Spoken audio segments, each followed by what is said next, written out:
ঢাকার CMM court প্রাঙ্গণে আছেন সহকর্মী জাহিদ হোসেন। সাবের হোসেন চৌধুরীর জামিন বিষয়ে আরও জানতে যুক্ত হচ্ছি তার সাথে।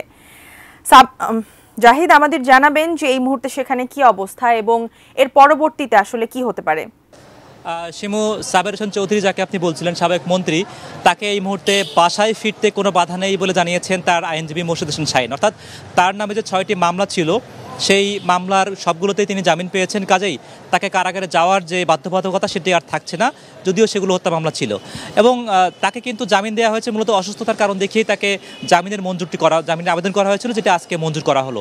এবং যেটি অনেকের কাছেই বিস্ময়কর লাগছে, বিশেষ করে এজলাস কক্ষে আমরা দেখলাম সেখানে কিন্তু কয়েকজন আইনজীবী বিক্ষোভ এবং বিস্ময় দুটি প্রকাশ করেছেন। কারণ তারা বলছেন হত্যা মামলার আসামিকে জামিন দেওয়ার ঘটনা এটি বেনজির ঘটনা, কাজেই তারা এটাকে বিস্ময় প্রকাশ করেছেন।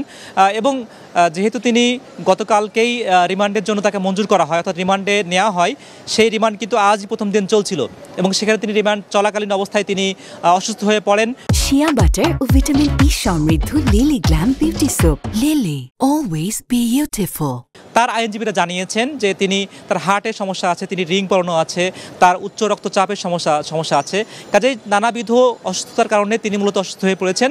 কাজেই তার এই রিমান্ড রিমান্ড বাস্তবায়ন করাটা খুব বেশি সমীচীন হবে না বলে পুলিশও সেটি মনে করেছে। কাজেই তার জামিন শুনানির জন্য আজ কিন্তু আদালতে তোলা হয়েছিল। যদিও আমরা এখানে মিশ্র প্রতিক্রিয়া দেখতে পেয়েছি।